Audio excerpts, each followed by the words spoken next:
ও মুসলমান বাবাজিরা আমার,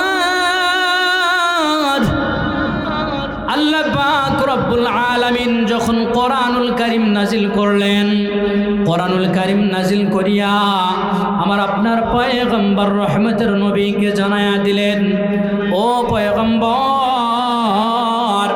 আজকে থেকে দুনিয়ার জমিনে আপনি কোরআনুল কারীম দ্বারাই মানুষকে দাওয়াত দেন, মানুষের কানে কানে কোরআনুল কারীমের দাওয়াত পৌঁছায়া দেন।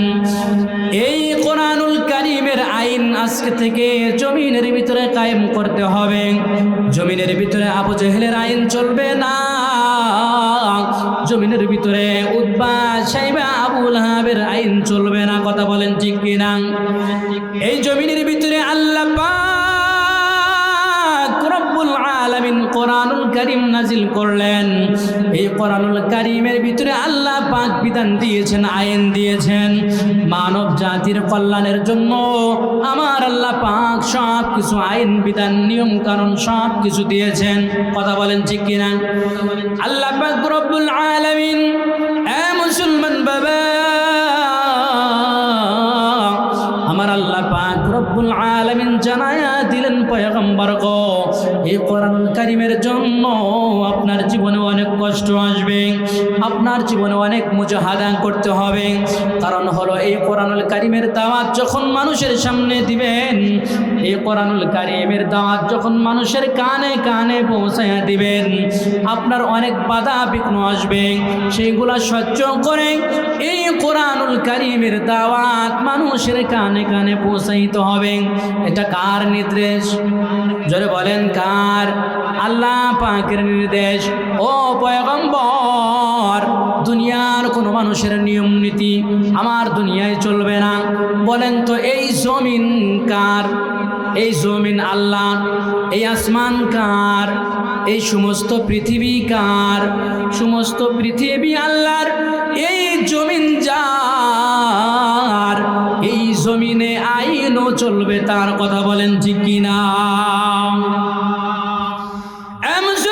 মুসলমান, আজকে জমিনের ভিতরে কত আউল ফাউল, কত বিধান নামাইতেছে, আর কত বিধানের কথা বলতেছে। আল্লাহকে নিয়ে কটূক্তি করা হয়, নবীকে নিয়ে কটূক্তি করা হয়, কোরআনকে নিয়ে কটূক্তি করা হয়। এই কোরআনুল কারীমের আইন যদি দুনিয়ার জমিনে থাকতো, বিশেষ করে বাংলার জমিনে যদি কোরআনুল কারীমের আইন থাকতো, বলেন তো ওই আউল ফাউল আল্লাহকে নিয়ে কটূক্তি করতে পারতো? কখনোই সম্ভব হইতো না। কোরআনুল কারীমের আইন যদি বাস্তবায়ন হইতো, তাহলে ওই আউল ফাউল আল্লাহকে নিয়ে কটূক্তি করেছে, করার সঙ্গে সঙ্গে ইসলামী তাওহীদি জনতা ওই আউল ফাউলকে সঙ্গে সঙ্গে ফাঁসির দড়িতে ঝুলাইতো। কথা বলেন ঠিক কিনা? এ মুসলমান বাবা, এই কোরআনুল কারীমের জন্য আমার আপনার পয়গম্বর কি জীবনে কম কষ্ট করেছেন? কথা বলেন, কম কষ্ট করেছেন? আমার আপনার পয়গম্বরের জীবনে এত কষ্ট চলতেছে। আমার আপনার পয়গম্বর রহমতের নবী আমার একদিন জ্বর জ্বর করে তো চোখের পানি ছেড়ে দিয়ে কান্না করতেছেন। মুক্তার দানার মতো জ্বর জ্বর করে দু চোখের পানি পড়তেছে। বহু কষ্ট নিয়ে, দিলের ভিতরে বড় কষ্ট। রহমতের নবী আমার কান্না করতেছেন। আমার আল্লাহ পাক রব্বুল আলামিন, আসমানের মালিক আর জমিনের মালিক, জিবরাইলকে ডেকে ডেকে বলেন, ও জিবরাইল, তুমি কোথায়? দেখো আমার বন্ধু কেন কান্না করে, আমার বন্ধুর অন্তরে কি কষ্ট। জিবরাইল আমার আপনার পয়গম্বরকে জিজ্ঞেস করেন, প্রশ্ন করেন, ও পয়গম্বর, আপনি কেন কান্না করেন? আপনার মনে কি কষ্ট? আমার আপনার পয়গম্বর রহমতের নবী আমার জিবরাইলকে বলেন, ও জিবরাইল, আমার মনে কি কষ্ট আমার মনে কি বেদনা, আমার মনের ভিতরে কি চলতেছে, আমি কেন কান্না করি, এটা কি আমার মালিক জানে না? রহমতের নবী আমার যখন এই কথা বললেন, আমার আল্লাহ পাক ডেকে ডেকে বলেন, জিবরাইল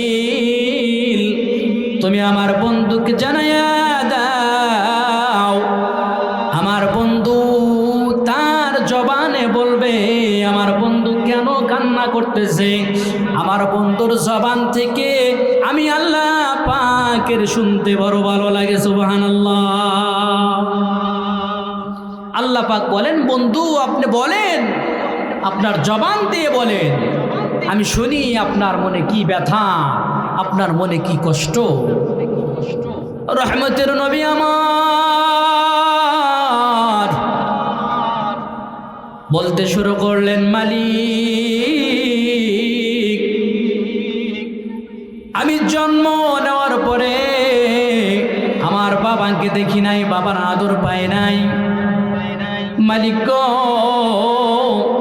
জন্মের পরে আমি কিছুদিন আমার মায়ের কাছে দেখেছি, আমি কিছু সামান্য কিছু আমার মায়ের আদর পেয়েছি। ও মালিক,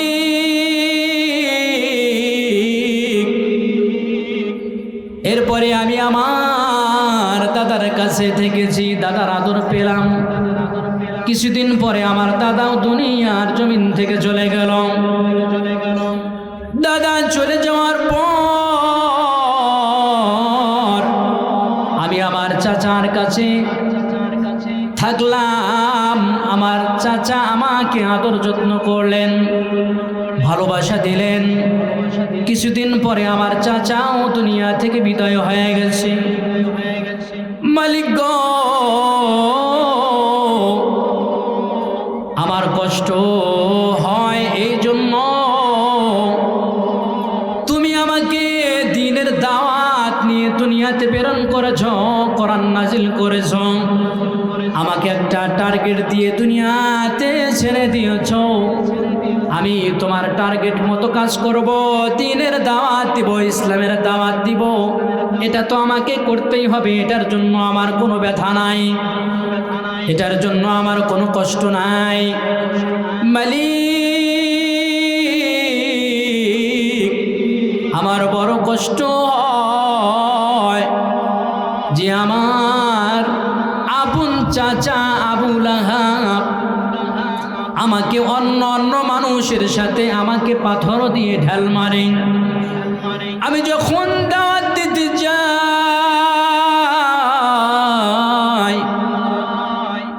আমার চাচা আমাকে পাথর দিয়ে আঘাত করে, আমার চাচা আমাকে মারধর করার জন্য প্রস্তুতি নেয়। ও মালিক, আমার চাচি, আপন চাচি জামিল, উনিও আমাকে অনেক কষ্ট দেয়। মালিক গো, আমার তো এইটাই বড় কষ্ট হয় যে আমার রক্তের মানুষগুলো আমাকে কষ্ট দেয়। আমার মা নাই, আমার বাবা নাই, আমার আপনজন নাই। মালিক আমাকে আমার আপনজন, আমার চাচা, আমার চাচি আমাকে কষ্ট দেয়। এই কষ্টেই তো আমি কান্না করতেছি, আমার চোখ দিয়ে পানি আসতেছে। ও মুসলমান বাবা, বলেন তো আমার আপনার পয়গম্বর এই কোরআনুল কারীমের জন্য কম কষ্ট করেছেন? বহু কষ্ট করেছেন। আমার আপনার পয়গম্বর এত কষ্ট করেছেন। আমার আপনার পয়গম্বর রহমতের নবী আমার একদিন জোহরের নামাজ আদায় করার জন্য মসজিদে যায়, মসজিদে দণ্ডায়মান হয়। ওই মসজিদে হযরতে আবু বকর জোহরের নামাজ আদায় করার জন্য যায়। ওই মসজিদে জোহরের নামাজ আদায় করার জন্য হযরতে ওমর যায়। আরো অনেক সাহাবী জোহরের নামাজ আদায় করার জন্য মসজিদে যায়। মসজিদে দণ্ডায়মান হয়ে গেছে, একে অপরকে বলতেছে আমি একদিন পর্যন্ত না খাওয়া। আর একজন বলতেছে আমি 2 দিন পর্যন্ত না খাওয়া, আর একজন বলতেছে আমি 3 দিন পর্যন্ত না খাওয়া। ও মুসলমান, আমার আপনার পয়গম্বর সঙ্গে সঙ্গে জামাটা উঠাইয়া সাহাবীদেরকে ডেকে ডেকে বলেন, ও সাহাবীরা রে, তোমরা বলতেছো তুমি 1 দিন পর্যন্ত না খাওয়া, আরেকজন বলতেছো 2 দিন পর্যন্ত না খাওয়া, আরেকজন বলতেছো 3 দিন পর্যন্ত না খাওয়া। ও সাহাবীরা রে, তোমরা দেখো আমি নবীর পেটের দিকে তাকাও,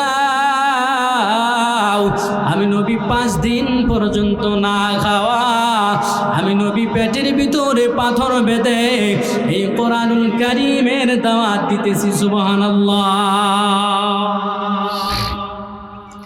ও মুসলমান বাবা, আমার আপনার পয়গম্বর দিনের জন্য এত মেহনত করেছেন, দিনের জন্য এত কেঁদেছেন, উম্মতের জন্য এত পাগল পারা, উম্মতের জন্য এত পাগল পারা, উম্মতের জন্য এত মায়া। আমার আপনার পয়গম্বর আজকে দেখেন, আমার আপনার পয়গম্বর নাই, সাহাবায়ে কেরাম নাই। বলেন তো সাহাবায়ে কেরামের আদর্শ, পয়গম্বরের আদর্শ, কোরআন এবং হাদিস শিক্ষা দেওয়া হয় কোথায়? আজকে যেই মাদ্রাসায় মাহফিল, এই মাদ্রাসায় আল্লাহ পাকের কোরআন শিক্ষা দেওয়া হয় কিনা? নবীজির হাদিস শিক্ষা দেওয়া হয় কিনা? নবীজির আদর্শ শিক্ষা দেওয়া হয়। এই মাদ্রাসার সাথে যারা থাকবে, এই মাদ্রাসাকে যারা মহব্বত করবে, ওলামায়ে হযরতকে যারা মহব্বত করবে, তালিবুল ইলমকে যারা মহব্বত করবে, আমার আপনার আল্লাহ পাক ঘোষণা করে দেন, আমি আল্লাহ পাক ঘোষণা করে দিলাম এই মানুষদেরকে আমি আল্লাহ পাক জান্নাতুল ফিরদাউস দেব।